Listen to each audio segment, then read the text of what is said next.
Assalamualaikum warahmatullahi wabarakatuh. Selamat Waalaikumsalam siang teman-teman warahmatullahi semua yang ada di Indonesia, teman-teman semua yang ada di berbagai negara. Terima kasih atas kesempatan yang diberikan kepada saya. Namun demikian izinkan saya untuk menyempatkan diri menyapa Ibu Retno Marsudi, Menteri Luar Negeri, dan Bapak Ganjar, Gubernur Jawa Tengah, yang telah menyampaikan pesan ataupun message sebagai keynote speaker. Sangat menarik apa yang telah dipaparkan oleh kedua keynote speaker kita dalam berbagai perspektif, termasuk yang baik dalam perspektif internasional dan perspektif yang sangat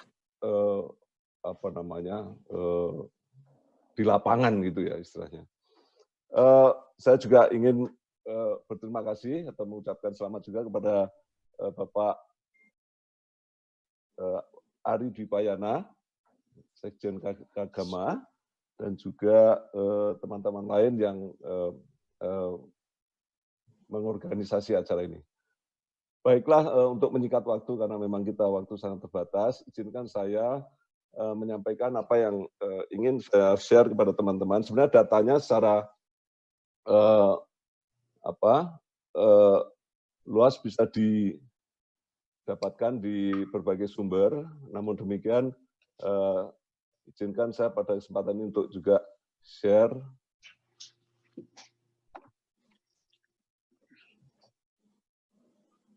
kepada teman-teman semua. Ini saya izinkan saya menggunakan apa yang sudah saya tangkap ya dari apa suasana di Vietnam ini. Jadi di Indonesia term ini sudah digunakan, kalau nggak salah ingat itu digunakan oleh Pak Yusuf Kala. Jadi betul ini sebenarnya sudah kita memasuki perang semesta ya. Vietnam sendiri sudah menggunakan ini sejak sangat awal mendeteksi ada laporan wabah di Wuhan. Hal yang menarik adalah bagaimana Vietnam ini bisa sedikit dalam jumlah kasusnya, kemudian sampai sekarang belum ada kasus kematian yang banyak dipertanyakan orang. Tapi setelah kami coba mempelajari sejarah Vietnam, memang menurut saya kasusnya sebenarnya sama, memang tapi tidak serupa tapi tidak sama ya. Tidak samanya ada di mana, yaitu tadi kompleksitas. Kompleksitas ancaman, kompleksitas tantangan, kompleksitas hambatan dan gangguan. Ancaman di mana? Kenapa Vietnam begitu cepat melukit begitu terjadi wabah? Kalau kita mungkin pernah baca sejarahnya, Vietnam ini 1000 tahun pernah di bawah dinasti Cina. 1000 tahun, saya ulangin. 1000 tahun. Kemudian 300 tahun di bawah penjajahan Perancis. 10 tahun kurang lebih di bawah Amerika, dijajah Amerika. Jadi 1000 tahun ini sangat, menurut saya sangat mewarnai sifat kejuangan ataupun bangsa pejuang dari Vietnam, orang-orang Vietnam. Karena berbatasan langsung, sehingga ketika terjadi wabah COVID untuk pertama kali di Wuhan, itu mereka sangat langsung waspada ya. Karena memang pernah sebelumnya tahun 2003 mereka juga berhadapan dengan SARS. Jadi ini yang membuat salah satu, saya bisa memahami ya bahwa karena apa istilahnya, musuh itu ada di depan halaman sudah. Lain halnya dengan mungkin di negara lain ya. Ini musuh itu sudah ada di depan halaman dia. Sehingga gerakan mereka sangat cepat. Jadi ini aspek geografi, kemudian sejarah bangsa itu Vietnam sendiri, kemudian demografi dan mobilitas ya, tingkat karena Vietnam dan Cina ini berbatasan darat, banyak pintu-pintu masuk yang ada di sana. Kemudian juga aspek-aspek lain yang menurut saya itu menjadi faktor yang sangat membantu Vietnam dalam mengatasi atau menghadapi wabah ini. Hal-hal ini mungkin perlu kami sampaikan terlebih dahulu karena memang rasanya tidak bisa kita membandingkan apple to apple ya, karena setiap negara itu ATHG-nya itu berbeda-beda. Contoh juga seperti mungkin di Amerika sekarang ada social unrest ya, ada demo-demo. Kemudian mungkin di Indonesia juga ada, kemarin sempat kita mendengar ada serangan teroris ya, sedikit ya, yang nyamurai polisi itu ya. Kemudian juga mungkin alam ya, bencana alam, keseimbangan alam ya, terjadi keseimbangan alam. Ini juga akan sangat mempengaruhi bagaimana kita, tingkat kompleksitas kesulitan kita dalam menghadapi atau mengadres setiap masalah yang sedang dihadapi oleh Indonesia maupun bangsa-bangsa yang lainnya yang juga sedang menghadapi wabah. Nah, ini perlu kami sampaikan juga, ini sumbernya juga cukup banyak. Jadi Vietnam ini sebenarnya sedang melakukan full frontal fights against COVID. Nah, penanganan pencegahannya, kalau kita lihat memang sebenarnya potensinya dibanding Indonesia kita jauh lebih ini ya. Makanya saya sangat optimis bahwa kita pasti bisa. Vietnam bisa, kita bisa pasti. Karena dari aspek kekayaan alam, dari aspek demografi, dari aspek jumlah penduduk kita masih ekonomi, dari segi cadangan devisa kita jauh lebih tinggi. Ini berikutnya adalah tentang sebaran COVID pada saat itu mulai terjadi. Memang pada waktu terjadi ada suspek sekitar 30.000 sekian ya, banyak. Tapi kemudian itu mengerucut setelah mereka lakukan langkah-langkah pengamanan. Dan salah satu keunggulan mereka ini memang adalah kecepatan dalam mobilitas ya, mobilitas secara masif. Nah ini mohon maaf saya agak cepat aja, nanti kita supaya bisa hemat waktu untuk sesi tanya jawab. Ini statistik yang kita dapatkan dari portal pemerintah Vietnam dan juga sumber dari WHO.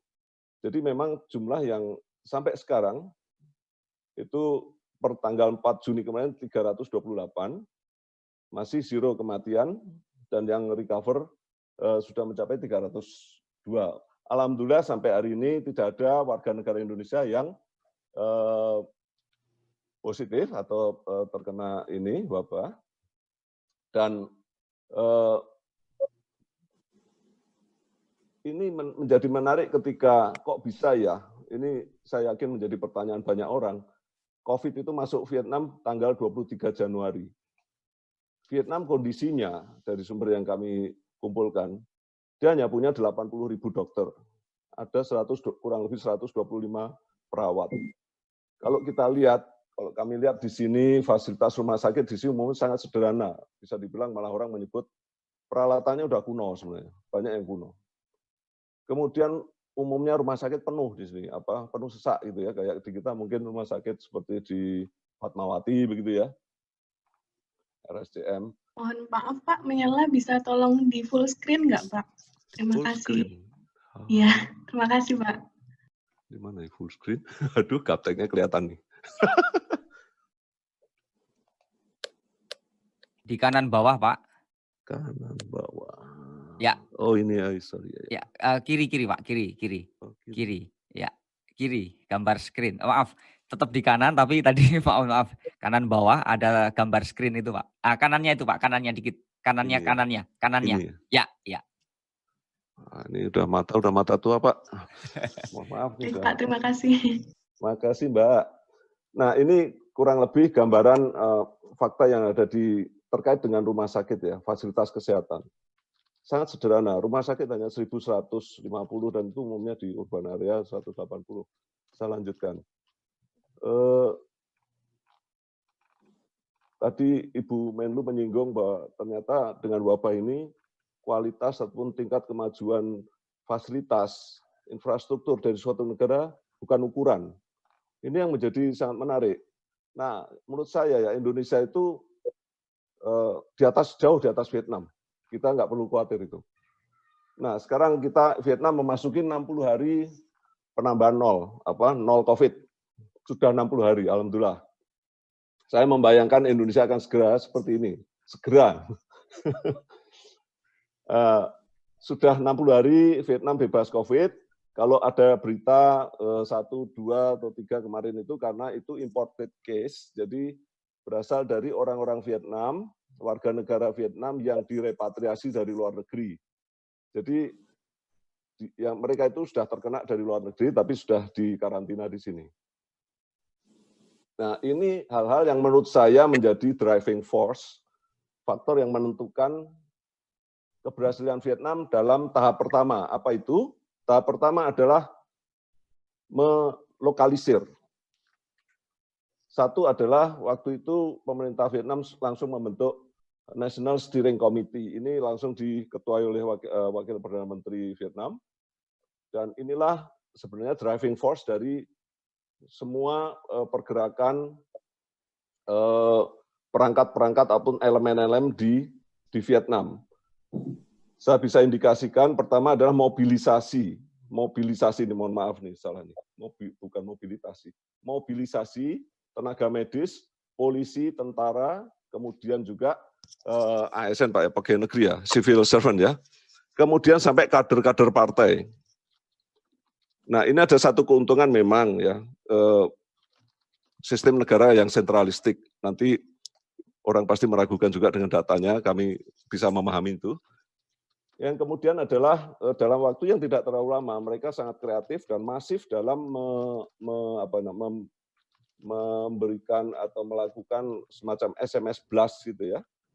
SMS blast ke semua warganya dengan isinya pesan-pesan ataupun panduan-panduan terkait dengan menghadapi wabah COVID. Dan itu memang nuansanya adalah nuansa perang, Pak. Jadi nuansa menghadapi perang gitu. Sehingga masyarakat di sini sangat alert gitu, sangat waspada. Kemudian juga kepatuhan masyarakat. Ini juga menjadi pertanyaan, benar nih, orang Vietnam ini patuh. Kalau patuh soal lalu lintas, Pak, kagak, Pak. Saya itu hampir ketabrak motor tuh bukan di jalan, Pak, di trotoar. Jadi motor itu bonceng 4, bonceng 5 itu biasa, helm ya suka-suka mereka gitu. Jadi kepatuhan sebenarnya juga nggak bisa untuk menjadi ini ya. Tapi memang ketika mereka berhadapan dengan aparat ya, polisi, tentara, mereka nggak bisa kayak nurut aja gitu. Kemudian juga pelibatan media. Pelibatan media ini juga ya ya dikontrol ya. Media itu dikontrol dan juga melibatkan international entities, badan-badan dunia, kemudian juga diplomasi tentunya. Nah, satu lagi yang sangat menarik adalah terkait dengan dibentuknya National Steering Committee itu adalah satu komando di lapangan, Pak. Nah, terus siapa yang mengawasi di tingkat bawah? Kalau di pusat, oke, ada National Steering Committee, dipimpin oleh Wakil Perdana Menterinya. Di bawah siapa? Di bawah itu yang paling kentara adalah, selain polisi dan ini, juga People's Committee, Pak. Yang namanya polisi, aparat, Coast Guard, imigrasi, dia nggak akan bisa melakukan apa-apa kalau tidak ada surat persetujuan atau arahan dari People's Committee. Nah, ini saya mungkin menyebutnya, oh ini kok kayaknya untungnya negara sentralistik. Dan itu sampai ke desa, Pak. Sampai ke desa, Pak.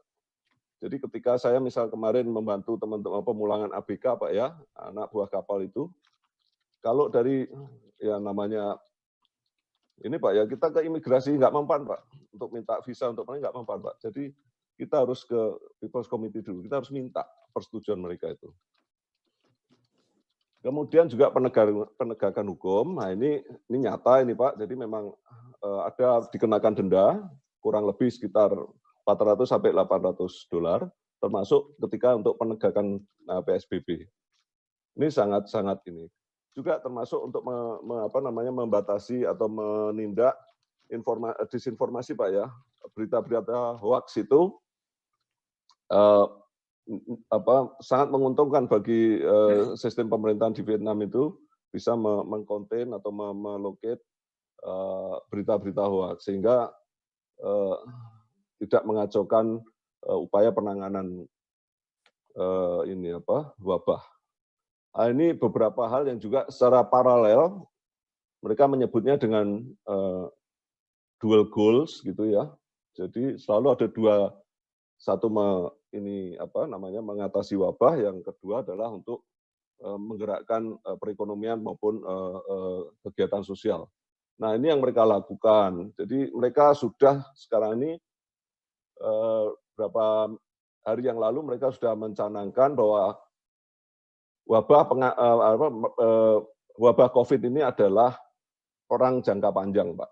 Jadi mereka sudah declare itu. Ini perang jangka panjang. Nah, saya belum mendengar di negara lain ini sudah mulai diintroduce ya. Kemudian mereka juga relatif kuat ya dalam sistem laboratoriumnya, sudah cukup advance dengan penelitian yang bersifat molekuler itu ya, untuk mendeteksi COVID. Ini saya keselip yang ini mengenai e-government itu juga sekarang ternyata semakin diperkuat lagi karena diharapkan akan bisa membantu dalam menghadapi new normal. Kemudian peran dari CDC ini adalah Center for Disease Control and Prevention. Ini memang mereka sudah cukup lama bekerja dengan negara maju ya, berkolaborasi, dan ini mereka sejak tahun 2018, Pak. Jadi sudah meningkatkan pada saat itu hal-hal yang bersifat rutin menjadi hal-hal yang bersifat event-based surveillance itu menjadi rutin. Itu sejak tahun 2018. Jadi mereka sudah cukup alert. Kemungkinan ada wabah ya, mungkin mereka belajar dari pandemi pada tahun 2003 yang SARS itu dan MERS ya. Jadi mereka sejak 2018 sudah cukup alert ini institusinya ini. Mereka juga sudah mulai memproduksi test kit, dan ini sudah mendapatkan sertifikasi untuk masuk ke pasar Eropa, Pak. Ini membuat saya juga kagum ya, kok cepat ya, cukup cepat nih. Itu mungkin berikutnya, mohon maaf. Ini beberapa yang saya sebut dengan overreact but sensible measures. Ini tanda tanya juga ya Pak, karena banyak kritik juga terlalu parno gitu. Ya memang parno Pak, kalau kita lihat memang karena mereka yang tadi saya sampaikan di depan halamannya itu ancaman gitu. Nah, ini beberapa langkah-langkah yang sudah dilakukan secara masif oleh pemerintah Vietnam, termasuk menutup total arus keluar masuk warga ya, atau pengunjung, termasuk bahkan untuk arus lalu lintas barang sudah pernah ditutup, khususnya yang dari Cina.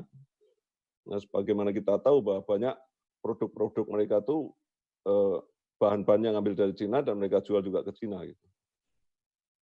Nah, ini mungkin nanti bisa bisa dibaca secara khusus langkah-langkah yang sudah dilakukan. Ini stimulus yang juga sudah dilakukan oleh Vietnam, banyak nih Pak, di sektor ekonomi, memberikan tunjangan-tunjangan, kemudian insentif, termasuk relaksasi pajak dan lain sebagainya, termasuk juga untuk safety, untuk social safety. Ini satu hal yang menarik yang saya kurang tahu apakah di Indonesia sudah memiliki ini, adalah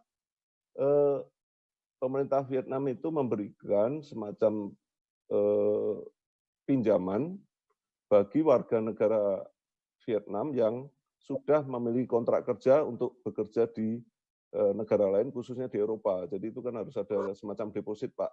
Itu juga sudah disiapkan oleh pemerintah Vietnam. Jadi untuk menjadi TKA, Pak ya, untuk kita menjadi TKI, PMI, Pak ya, pekerja migran Indonesia yang sudah pegang kontrak, untuk deposit social security-nya sudah bisa dipinjam, diberi pinjaman. Untuk tourism, automatic visa extension untuk mereka yang stranded di sini sudah diberikan juga.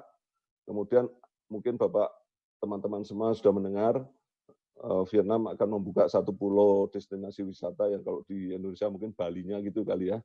Dan ini menurut saya mungkin masih perlu waktu kali ya, karena apa namanya, mungkin karena belum ada penerbangan langsung internasional yang dibuka, kecuali ke Korea, tapi konteksnya belum terlalu ini frekuen ya.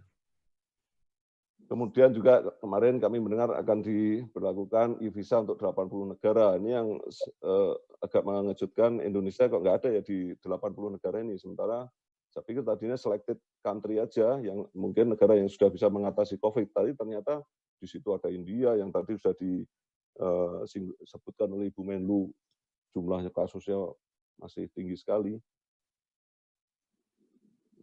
Nah sekarang upaya ini kelihatannya Vietnam maaf, ini apa lebih bisa fokus, dipercepat, Bapak? Baik, lebih fokus pada untuk ini Pak, memperkuat pasar domestik aja Pak. Jadi menggunakan pasar pangsa sendiri ya Pak ya, pasar domestik aja. Jadi memperkuat supaya warung-warung buka, tapi konsumennya juga kita juga gitu. Itu mungkin ini mungkin nggak perlu, tapi ini ada satu peningkatan ekspor luar biasa justru periode wabah Pak, Januari-Mei, ekspor ke Amerika justru naik luar biasa. Ini saya juga masih kami jajaki. Tapi intinya gini Pak, kesimpulannya ya, kita bisa Pak, Indonesia bisa Pak. Jadi menyinggung apa yang sudah disampaikan oleh pembicara sebelumnya, intinya saya ingin menyarankan Pak, semua itu penguatan dan melanjutkan Pak. Jadi yang belum sempurna, disempurnakan lagi.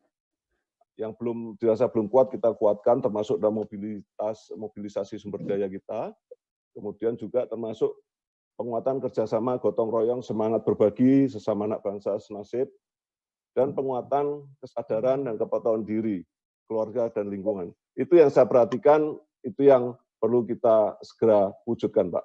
Mungkin demikian dari kami, dan jangan lupa mungkin udah ya.